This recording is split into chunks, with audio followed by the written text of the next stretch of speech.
이번에 마지막 챕터 18장 4단자망.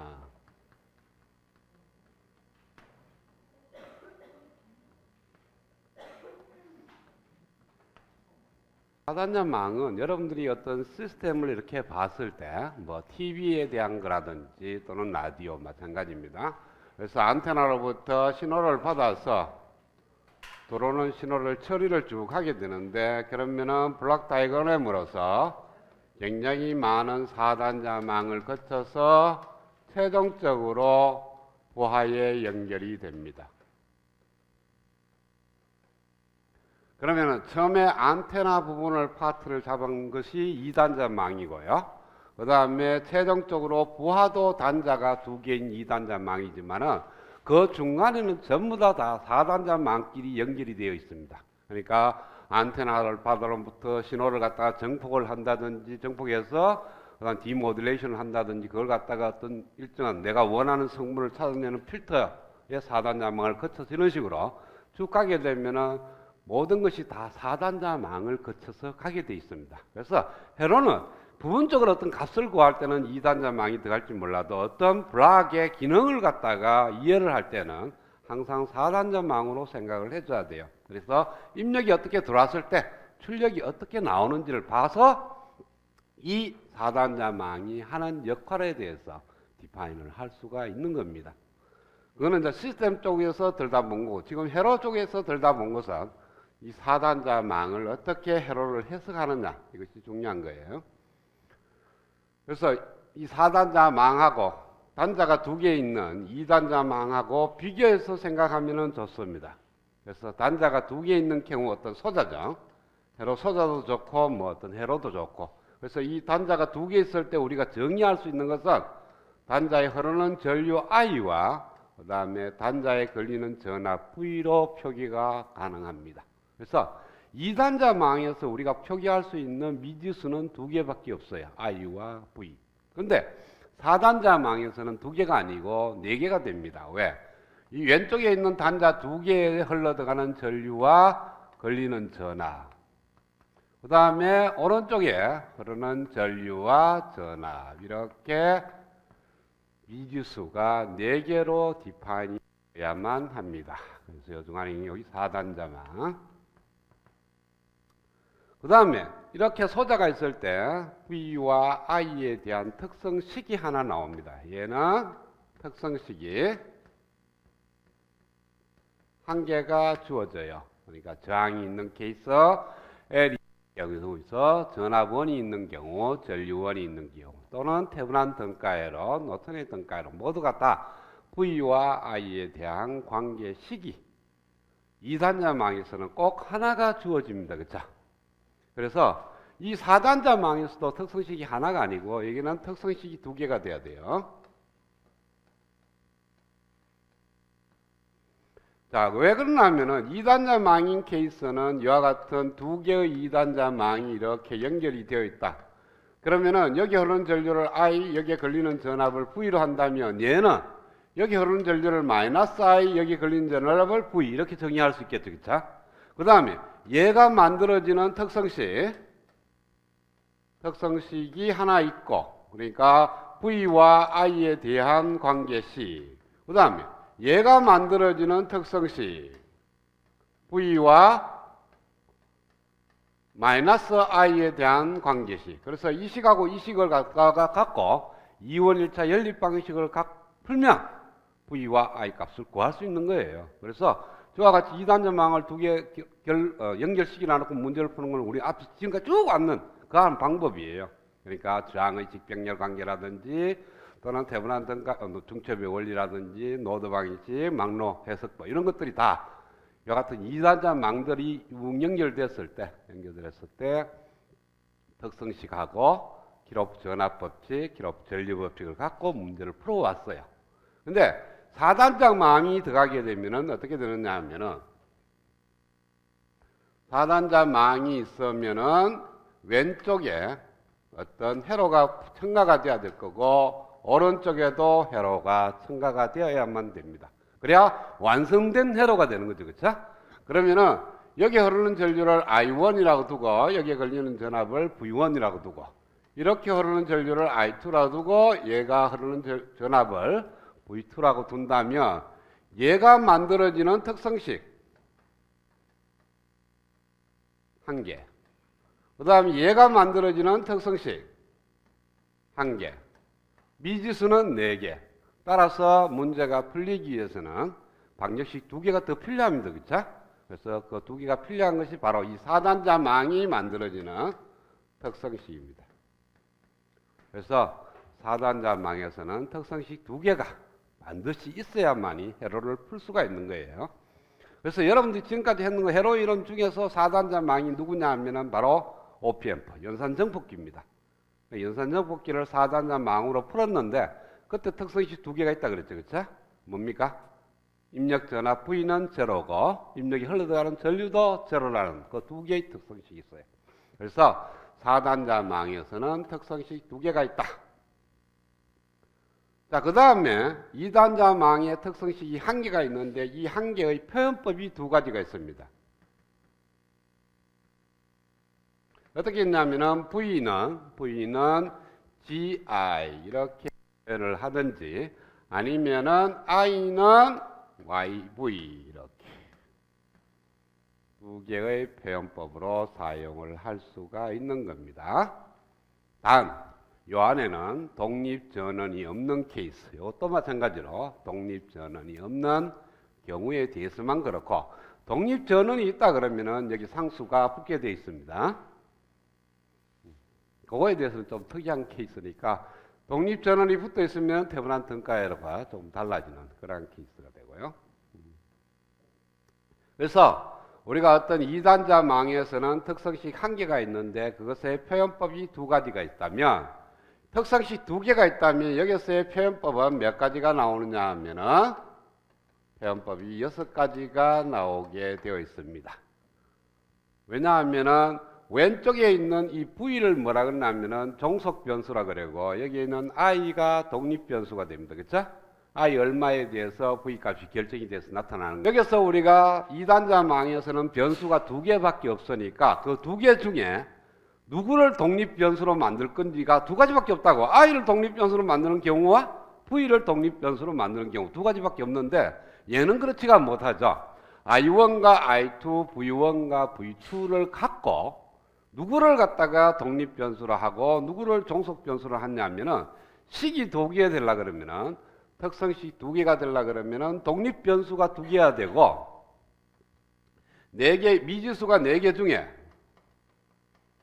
4개가 있는데 여기가 독립 변수가 2개가 되고 종속 변수가 2개가 됩니다. 그래서 모두 다 4개의 변수가 되는데 이 독립 변수 2개를 누구를 선택할 거냐의 방법이에요. 그것이 6가지가 나온다고. 왜? 4 컨비네이션 2니까. 그래서 독립 변수를 갖다가 뭐로 잡느냐에 따라서 변수가 달라지는데 뭐냐면은 점에 V1과 I1과 I2를 갖다가 독립 변수로 잡고 종속 변수는 반대가 되겠죠. 그렇죠? V1과 V2 이렇게 잡는 방법이 하나 있을 수가 있고 그 다음에 여기에 V1, V2를 갖다가 독립 변수로 하고 I1, I2를 갖다가 종속 변수로 만들 수가 있고 그렇죠? 그 다음에 지그재그로 그래서 I1, V2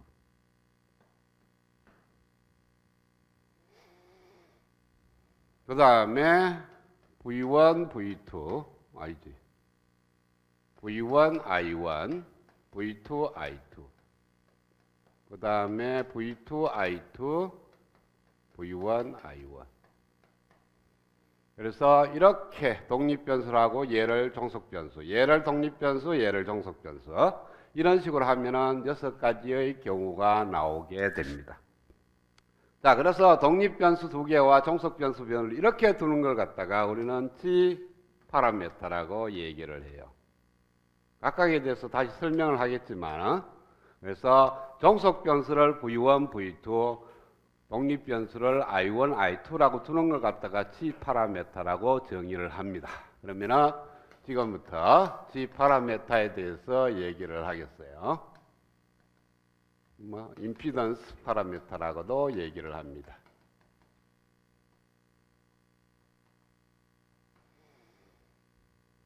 자, 그러면은 우리가 종속 변수가 V1, V2고 독립 변수가 I1, I2고 주어진 4단자망이 저렇게 돼서 미지수 4개 중에 식을 2개 만드는 거예요.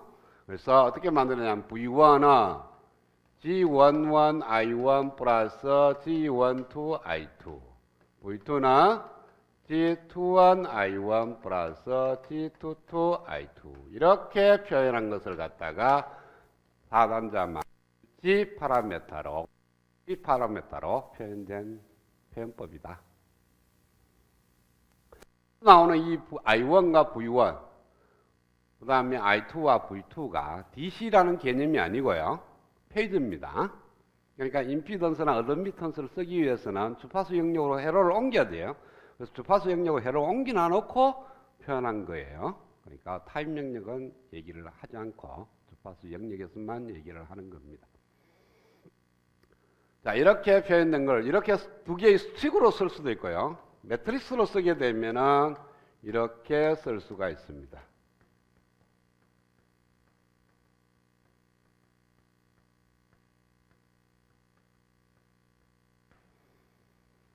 그래서 V1은 G11 곱하기 I1 플러스 G12 곱하기 I2, V2는 G21 곱하기 I1 플러스 G22 곱하기 I2, 또는 V라는 매트릭스가 G라는 매트릭스 곱하기 I라는 매트릭스, 이렇게 대표적으로 그냥 V1, V2를 V, G1부터 G22까지를 G 파라미터, I1, I2를 I 매트릭스로 표현한다면 G라는 매트릭스가 G 파라미터는 사실상 들다 보면은 이렇게 표현되어 있는 것을 갖다가 그냥 대표적으로 G 이렇게 표현을 한다는 거예요.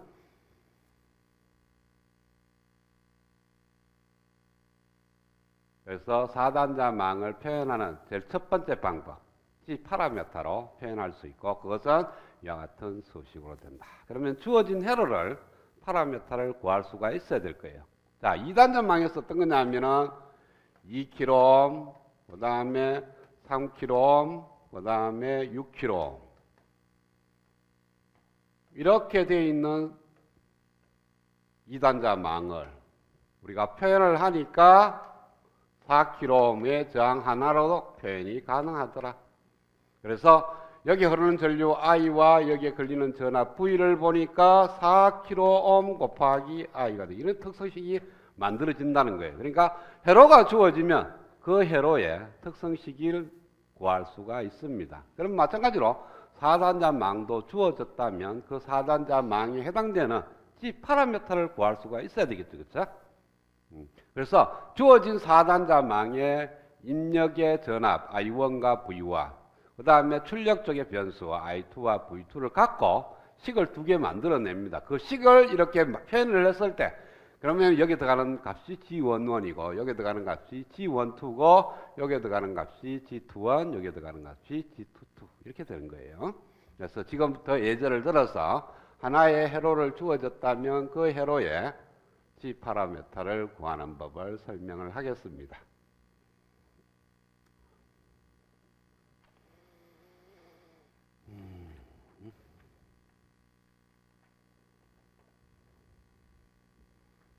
편한 저항만 있는 회로를 할까?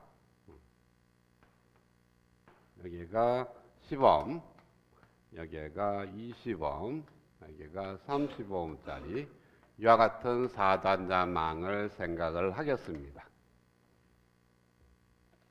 그러면 우리가 정의를 하기를 왼쪽을 갖다가 주로 우리는 입력이라 그러는데 1차초. 그래서 여기 흐르는 전류를 I와 여기에 걸리는 전압을 V와 여기 흐르는 전류를 I2 여기 걸리는 전압을 V2. 이때는 I1, V1, I2, V2가 직류라고 생각해도 무방합니다. 왜? 소자가 저항밖에 없으니까. 그러나 이게 L도 들어갈 수 있고 C도 들어갈 수가 있는 거니까 I1, V1, I2, V2를 페이즈라고 생각을 하세요. 자, 그러면은 이 회로에서 다이렉트로 문제를 풀 수도 있습니다. 그러면은 I1이 이렇게 흐르고 I2가 이렇게 흐르니까 일로 밑으로 흐르는 전류는 I1 플러스 I2가 될 거예요. 그렇죠? 그래서 입력 쪽에 루퍼 방정식, 이렇게 루퍼 방정식을 쓰면은 V1은 10I1 플러스 30I1 플러스 I2. 정리하니까 40I1 플러스 30I2. 그 다음에 이런 식으로 출력 루퍼를 방정식 구하면은 V2는 20I2 플러스 30의 I1 플러스 I2 해서 30I1 플러스 50I2다. 이렇게 특성식 두 개가 만들어지는 거예요. 이렇게 만들어지면은 일단은 얘하고 이제 매칭을 시켜봐. 시켜보면은 여기에 있는 얘가 G11, 얘가 G12, 얘가 G21, 얘가 G22의 값이 됩니다. 그래서 G11이 45, G12가 35, G21도 35, 그 다음에 G22가 55인 그러한 4단자 망이다. 이렇게 얘기를 하는 거예요.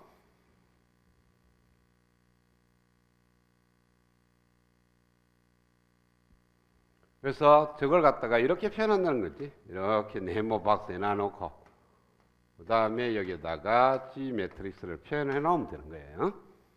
그러면 G 파라메타로 표현한 G 파라메타의 값들이 주어져 있다. 이렇게. 자, 이런 경우는 바로 다이렉트로 입력 루퍼 방정식하고 출력 루퍼 방정식이 쉽게 풀리기 때문에 다이렉트로 식을 구한 경우고, 만약에 회로가 좀 복잡하면은 이 방법이 별로 안 좋은 방법이겠죠? 그래서 회로가 복잡할 때를 대비해서 문제를 푸는 방법인데요. 그게 기본적으로 파라메타 값을 구하는 방법입니다. 그래서 첫 번째, G11의 값을 내가 구하려고 하면 주어진 회로에서 G11을 구하려고 해요. 그래서 저와 같이 구체적인 회로도 좋지만은 일반적인 회로에서 들다 보면은 여기가 4단자 망이 있고 여기 흐르는 전류가 I1이라고 정의했고 여기 걸리는 전압을 V1이라고 정의했고 여기 흐르는 전류를 I2, 여기 걸리는 전압을 V2 이렇게 정의된 4단자 망에서 G11 값은 얘에서 구하면 됩니다. 여기서 G11이라는 파라미터가 여기 있어요. 그래서 이 값을 구하기 위해서는 이의 뒤에 텀을 제로로 만듭니다. 강제적으로. 제로로 만들고 나서 요 나오는 식을 갖고 V1은 G11 I1이라는 식으로부터 G11은 I1분의 V1 이렇게 해서 풀 수가 있어요. 그러면은 일단 이걸 강제적으로 제로를 만들어야 되는데 G11이나 G12나 G21, G22는 파라메타 값이기 때문에 이미 회로만 결정이 되면은 그 값은 모르지만은 결정되어 있는 거예요. 걔를 갖다가 제로로 만들 수는 없는 겁니다. 그래서 변수 I2를 제로로 만들면, 그러니까 이와 같이 주어진 회로에서 I2를 제로로 만들어. 그러면은 식이 어떻게 되냐면은 이렇게 식이 만들어진다는 거죠. 그러면은 이 회로를 갖고 I2를 제로로 만든다는 것은 여기에다가 내가 V1이라는 전압을 인가를 하고 흐르는 전류를 I2, 그 다음에 얘는 오픈 서킷을 해야 돼요. 그래야 일로 흐르는 전류 I2가 제로가 되거든. 그러니까 이렇게 만들어 보면 회로를 강제적으로 우측에 있는 출력단을 끊어버리면 흘러 흐르는 전류 I2를 제로로 만드는 겁니다. 그렇죠? 이렇게 만들었으니까 여기에 있는 이 4단자 망의 관계식은 밑에 식은 뭐 어디에 될지 모르겠어요. 밑에 식에도 얘가 없는 텀이 되겠지. 근데 밑에 식은 우리 관심 밖이에요. 위에 식만 관심 있는 거니까 위에 식이 이와 같은 식으로 바뀐다. 즉 이 회로에서 V1과 I1이 만족하는 식이 얘라는 거예요. 그래서 여기서 I1하고 V1하고 관계식을 구해서 G11은 V1, I1분의 V1 이런 식으로 구하면 됩니다. 그러면은 저와 같이 주어진 회로에서 똑같은 방법을 쓰게 되면 뭐 돼요? 회로가 이렇게 바뀝니다.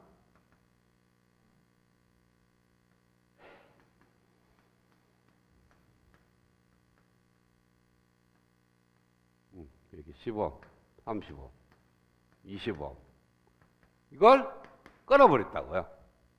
그러면 얘는 의미가 없어요. 그렇죠? 의미가 없으니까 요렇게 직렬회로밖에 안 돼요. 10옴하고 30옴하고. 그래서 V1은 10 더하기 30의 I1. 따라서 G11은 40옴이 되는 겁니다. 자, 그 다음에 G11은 I1분의 V1이니까 단위는 옴이 될 거고요. 그 다음에 임피던스의 어드미턴스예요. 임피던스죠, 그죠? 그 다음에 출력단을 오픈시켰으니까 개방회로고, 그래서 이름을 개방회로. 그 다음에 왼쪽에 있는 걸 항상 그래요. 왼쪽에 있는 이쪽 파트를 갖다가 우리는 입력이라고 얘기를 하고요. 오른쪽을 갖다가 출력이라고 정의를 합니다. 그래서 여기에 있는 G11은 입력 전류와 입력 전압의 관계이기 때문에 개방회로 입력 쪽에 입력, 그 다음에 관계가 임피던스 관계니까 입력 임피던스라고 정의를 합니다. 그래서 G11의 말을 이렇게 쓴다는 거예요. 개방회로 입력 임피던스. 그런데 앞에 있는 개방회로는 큰 의미가 없습니다. 왜? G 파라메타를 구할 때는 모두가 다 개방회로니까. 그래서 이 단어는 거의 잘 사용하지 않고 G11은 그냥 입력 임피던스다. 그래서 전자회로 같은 데의 경우에는 입력 저항을 많이 구합니다. 그리고 저항 대신에 임피던스 대체하면은 그냥 입력 임피던스예요. 그래서 G11은 개방회로 입력 임피던스라고 정의를 하게 되고요. 그 다음에 두 번째가 뭐냐 하면은 G12를 구하려고 합니다. 여기에 있는 요 항을 구하려고 그래요. 자, 요 항을 구하려고 그러면은 얘를 제로로 보내야 돼요. 그러면은 얘를 제로로 보내니까 I1 자체를 제로로 받는다. 여기에 한번 하나 빠지네요. G11은 I1분의 V2인데 얘를 갖다가 여기다 씁시다. I2는 제로라는 첨자를 써서 I2를 처리하는 방법에 대해서 설명을 한 거죠. 그 다음에 G12라는 것은 I2분의 V1입니다. 그래서 I2분의 V1인데 뭐냐 하면은 여기는 I1이 제로예요. 그러니까 여기 첨자로 붙는 것은 조건, 그 다음에 구하고자 하는 것은 B로 나타낸 그런 케이스입니다. 그래서 출력에 흐르는 전류와 입력에 걸리는 전압인데 입력 단자를 오픈으로 만들었습니다. 자, 이런 케이스는 뭐냐 하면은 이런 방법으로 V1을 인가해서 여기에 흐르는 전류 I2를 구하려고 그러는데 I1을 끊었어. 그럼 끊고 나서 전압을 인가해봐야 소용없죠. 그래서 저와 같은 방법으로는 강구하면 안 되고 이와 같은 회로를 꾸미려고 그러면은 이런 식으로 해야 돼요. I2를 공급을 하고 이렇게 I2를 공급하고 입력 I1은 제로로 만들어 놨을 때 유기되는 전압 V1을 구해서 I2와 V1의 관계식을 구해야 됩니다. 요 말 뜻의 의미가 그런 의미예요. 자, 그러면은 주어진 예제 문제에서는 어떻게 된다느냐 하면은 이와 같은 4단자 망에 여기에 I2를 공급을 하고 10옴, 20옴, 30옴이고 여기를 오픈시켰을 때 여기에 걸리는 전압이 V1입니다. 그러면은 여기가 오픈됐으니까 이 저항은 의미 없고 여기에 걸리는 전압이 여기에 걸리는 거죠. 그렇죠? 그 다음에 I2라는 전류가 이렇게 흐를 수밖에 없어요. 그래서 여기에도 I2가 흐를 거라고. 그럼 이 양단에 걸리는 전압이 30 곱하기 I2. 그래서 V1은 30 곱하기 I2니까 여기서 구하는 G12는 바로 35옴이 된다는 거예요. 그래서 아까 바로 다이렉트로 문제를 푸는 경우와 지금 이 경우는 답이 같이 나오게 되고. 그래서 요거 다 역시 마찬가지로 단위는 옴이고 이름은 개방회로. 이건 그 다음에 최종적으로 임피던스라는 말은 들어가게 될 거예요. 그 다음에 요 중간에 들어가는 게 뭘까? 여기서는 입력이라는 단어가 들어갔어요. 입력의 V1과 입력이 흐르는 전류 I1의 관계니까 얘는 출력 전류와 입력 전압의 관계입니다. 역전달 임피던스. 영어로 하면은 리버스 트랜스퍼 임피던스 이렇게 그렇게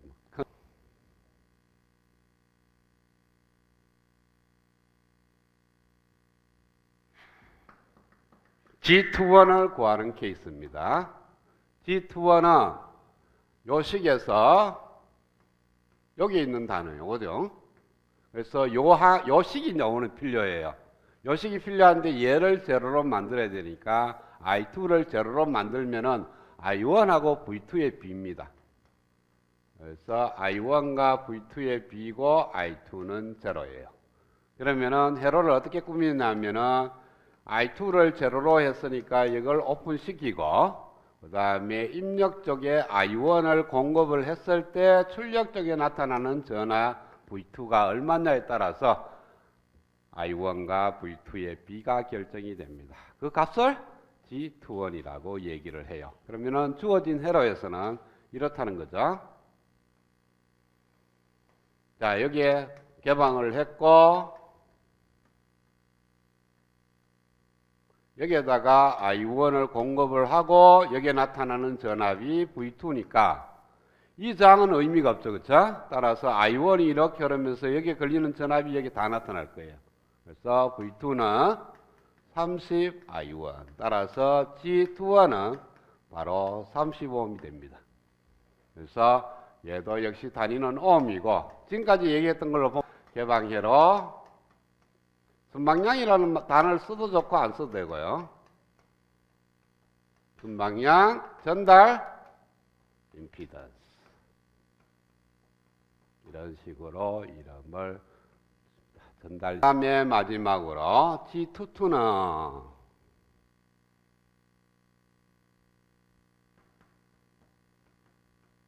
여기 있는 요항이죠. 그렇죠? 그래서 I1을 제로로 만들고 I2와 V2의 관계입니다. 그래서 네모가 있으면 사단자망이 있으면은 I1을 제로로 했으니까 입력을 끊어버리고 출력 쪽에 전류를 흘렸을 때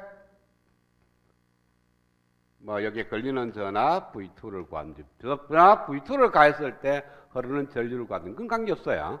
출력 쪽에서 이렇게 만들었을 때 얘기니까. 그래서 주어진 예제 회로에서는 이런 식으로 됩니다. 얘를 끊었고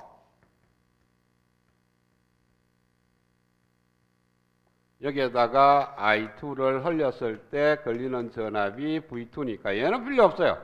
그냥 I2에서 이렇게 흘렀으니까 전체 걸리는 전압이 얘 걸리는 전압 플러스 얘 걸리는 전압이니까 V2는 50 I2 해서 G22가 50ohm이 된다는 겁니다. 그래서 이것도 역시 단위는 ohm이고 뭐라 그랬어요? 개방회로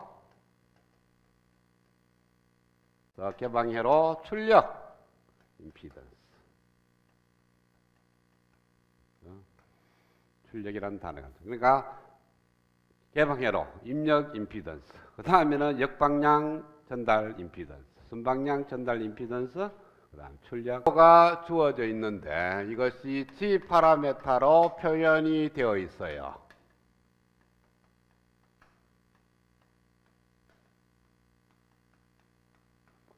그러면은 G 파라메타로 표현된 식 자체가 V1 이꼬로 G11 I1 플러스 G12 I2 그 다음에 V2는 G21 I1 플러스 G22 I2가 되는 이와 같은 두 개의 식을 만족을 하게 됩니다. 그러니까 임의의 4단자 망이 딱 주어지면 그 임의의 4단자 망으로부터 방금 구한 방식을 통해서 G 파라메타를 구해냈어요. 그 G 파라메타를 갖다가 여기다 딱 대입을 하게 되면은 주어진 4단자 망의 G 파라메타로 표현된 두 개의 특성식을 만들 수가 있습니다. 여기까지는 그렇죠? 여기까지 가능해요. 그러면은 어떤 두 개의 4단자 망 A도 있고 B도 있었어. 그래서 A라는 4단자 망이 있고 B라는 4단자 망이 있을 때 A가 만들어지는 특성식 두 개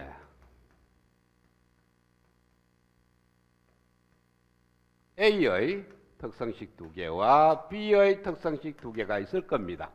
그것이 같다면 A에서 만들어지는 특성식 두 개하고 B에서 만들어지는 특성식 두 개가 똑같아. 그러면은 A 회로와 B 회로는 등가 회로가 되는 겁니다. 우리가 2단자망에서도 얘기했죠. 2단자망에서 만들어지는 특성식이 그건 한 개밖에 없는데 그 특성식이 같으면 등가 회로예요. 그럼 태분한 등가 회로는 뭐냐 하면은 주어진 임의의 2단자망에서 만들어지는 특성식을 갖고 만들 수 있는 가장 간단한 회로가 전화번과 저항이 있는 태분한 등가 회로가 되고 전류원과 저항으로 만들어지는 것은 노턴의 등가 회로가 된 거예요. 그러면은 역시 마찬가지로 저와 같이 G 파라미터로 표현된 4단자망의 등가 회로도 가장 간단한 게 하나 있을 거예요. 그걸 지금부터 만들려고 그러는 거예요.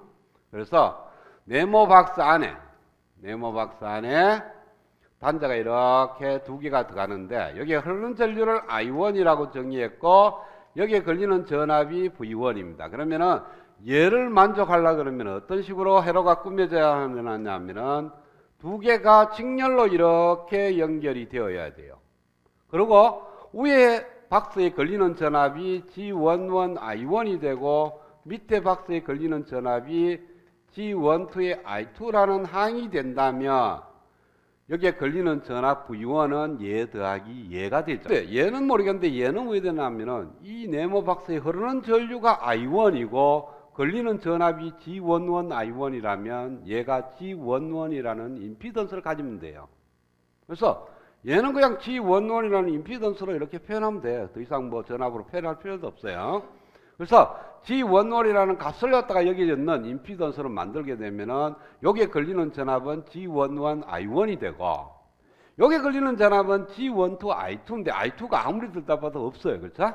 그래서 얘는 I2 같은 다른 쪽에 디파인 돼 있고 여기에 걸리는 전압이 G12의 I2니까 요거는 종속 전압원으로 표현을 해야 됩니다.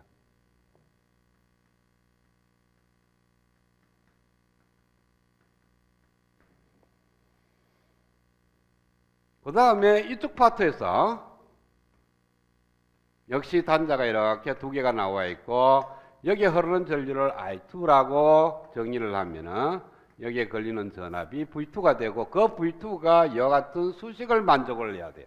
그러면은 역시 마찬가지로 여기에도 두 개라는 박스를 갖다가 직렬로 연결해서 여기에 걸리는 전압을 G12 I1 여기에 걸리는 전압을 G22 I2 이렇게 하든지 아니면 두 개를 순서를 바꿔갖고 여기를 G22 I2가 되고 여기는 G21의 I1 이렇게 써도 관계없죠. 그렇죠?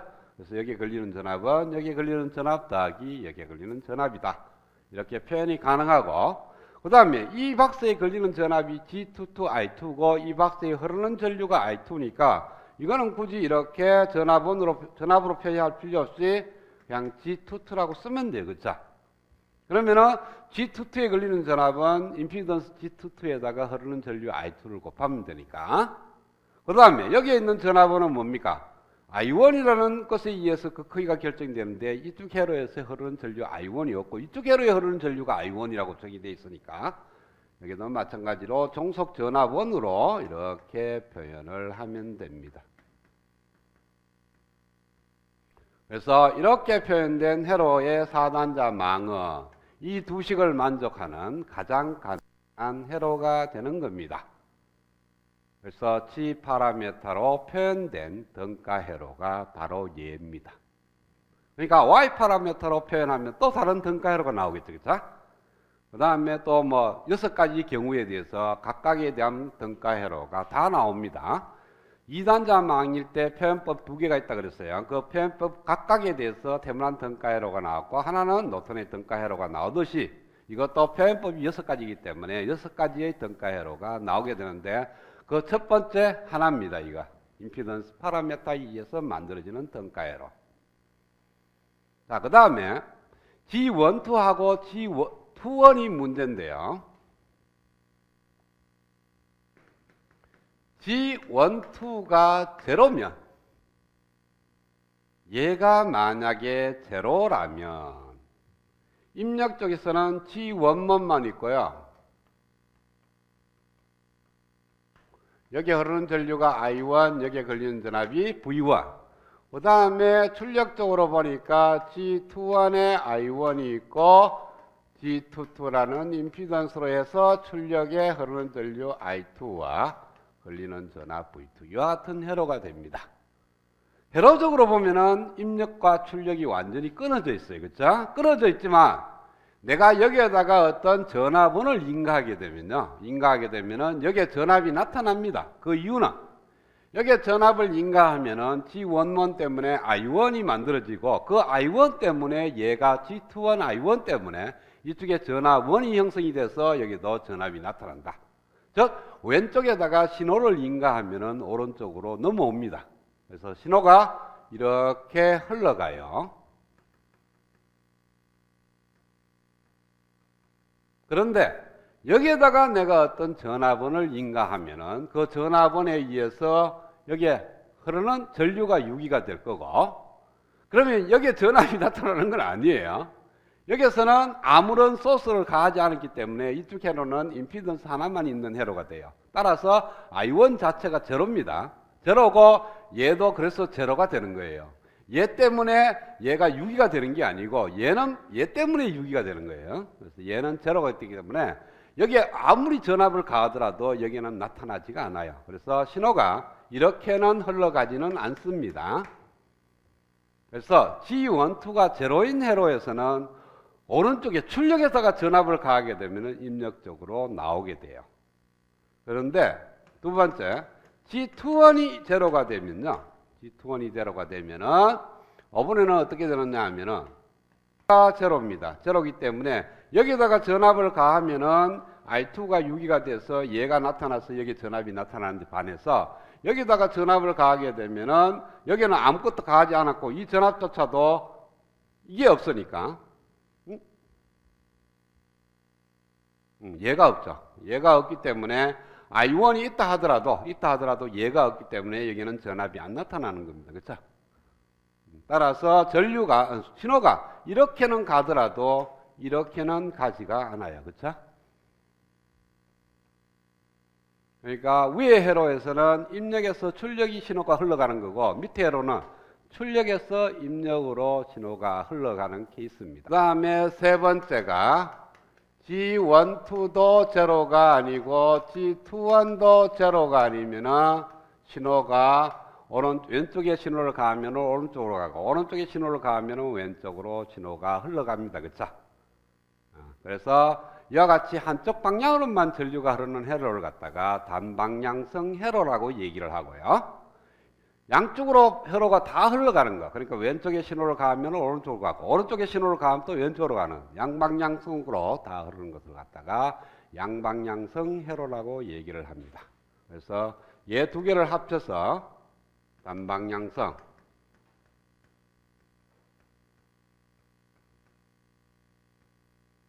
그 다음에 얘를 갖다가 양방향성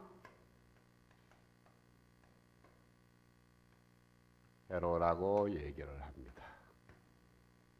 그래서 4단자망이 만들어졌으니까 이 회로의 등가 회로가 어떻게 됩니까? G 파라미터가 이렇게 주어졌으니까 여기다가 갖다가 넣으면 돼요. 여기다가 저항을 달고 G11이 40ohm이니까 40ohm 여기다가 디펜던스 전압원을 갖고 G12에 30I2 그 다음에 여기도 마찬가지죠.